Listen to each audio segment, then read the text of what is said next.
मित्रों,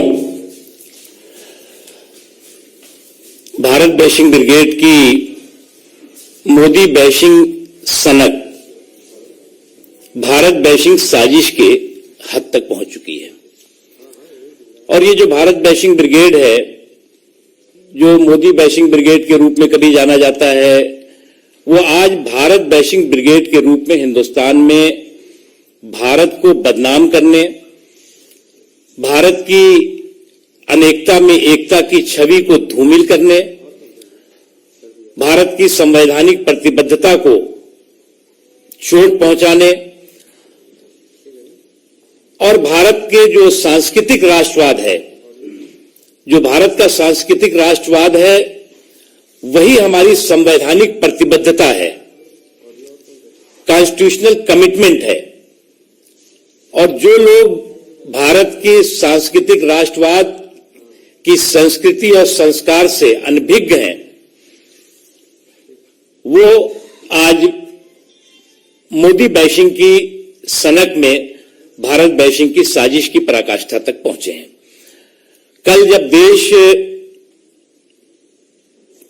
अपनी आजादी के जश्न मना रहा था, कश्मीर के लाल चौक पर पूरे जुनून और जज्बे के साथ लोग राष्ट्रीय ध्वज को फहरा रहे थे, उस समय हमारे देश के एक संवैधानिक पद पर बैठे हुए व्यक्ति द्वारा हमारे देश की छवि को लगातार खराब करने के षड्यंत्र और साजिशों में लिप्त संस्था के मंच से पूरी दुनिया में भारत को बदनाम करने की साजिश का सूत्रपात किया जा रहा था।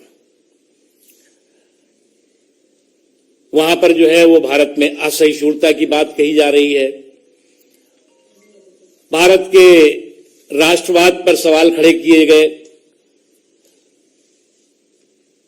और ये वो संस्था है जिस संस्था के मंच से ये बात हो रही थी, जिसका कि लिंक आईएसआई के साथ है, जिसका कि लिंक तमाम ऐसी संगठनों के साथ है जो संगठन की पूरी दुनिया के शांति को, पूरे दुनिया के सौहार्द को छिन्न भिन्न करने की षड्यंत्र साजिशों में लगे हैं। ये जो संस्था है, ये संस्था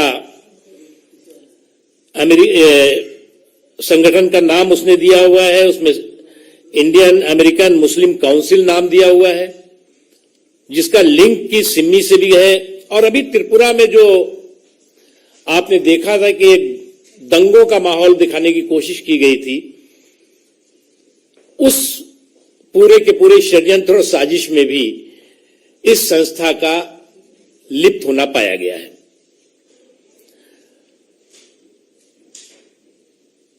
सबसे ज्यादा महत्वपूर्ण बात यह है कि एक उसमें और लोग जो शामिल थे, उनके बारे में तो सभी को मालूम है कि ये कोई ऐसा मौका नहीं चूकते जिसमें कि भारत को बदनाम करने का स्कोर ना करें। लेकिन उससे भी महत्वपूर्ण है, एक ऐसे व्यक्ति जो इस देश के संवैधानिक पद पर बैठे रहे हैं, संवैधानिक जिम्मेदारी निभाते रहे हैं, वो भारत के लोगों की, भारत की संस्कृति की, भारत के संस्कार की, भारत के सांस्कृतिक राष्ट्रवाद की पर सवाल खड़ा करें। और जो संस्था की इस कार्यक्रम को आयोजित कर रही थी, वो पाकिस्तान से प्रायोजित है, ये बात भी सब जानते हैं, बार बार देखा गया है इस बात को। जिस पाकिस्तान में की आजादी के बाद 24% से ज्यादा अल्पसंख्यक रहा करते थे, आज 2% नहीं है। और जो है भी, उनका या तो जबरदस्ती धर्मांतरण किया जा रहा है या कत्लेआम किया जा रहा है।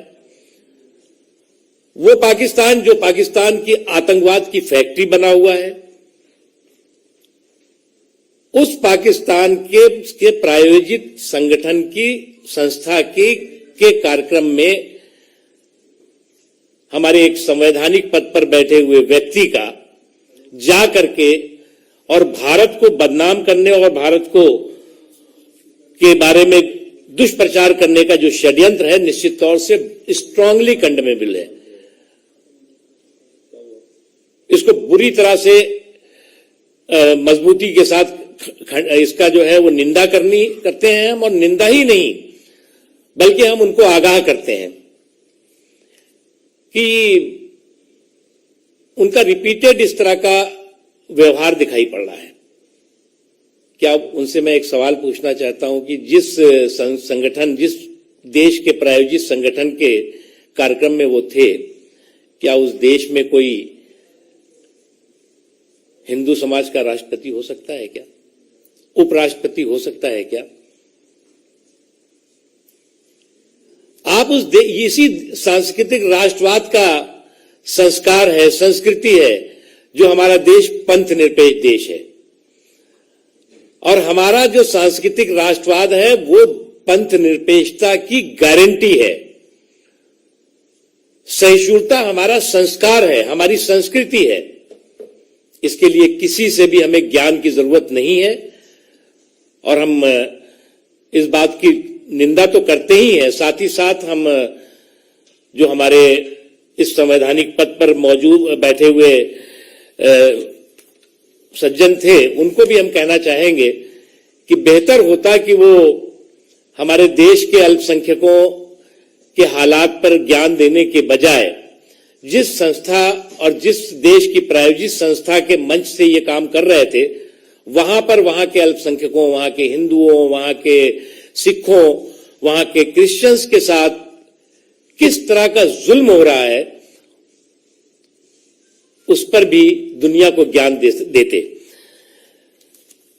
जो संस्था है उसकी बहुत रिकॉर्ड है, उस रिकॉर्ड के बारे में आप सब लोगों को जानकारी होगी। ये संस्था जो है वो आज से भारत के खिलाफ दुष्प्रचार और अभियान में नहीं लगी हुई है।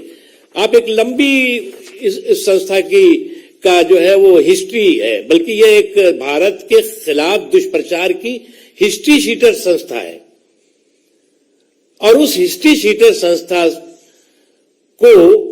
के मंच से भारत बैशिंग ब्रिगेड का जो मोदी बैशिंग की सनक है वो भारत बैशिंग की साजिश बनी है।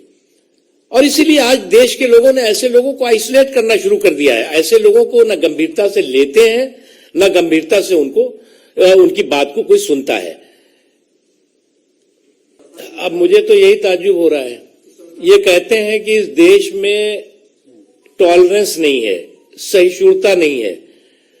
आप एक राष्ट्रद्रोही, एक राष्ट्र विरोधी संस्था के मंच से खड़े होकर के भारत को बदनाम करते हैं और उसके बाद कहते हैं जी इस देश में सहिष्णुता नहीं है। अपने आप विरोधाभासी बातें हैं। यही सज्जन जो है पीएफआई के मंच पे चले जाते हैं, भारत के खिलाफ दुष्प्रचार करते हैं।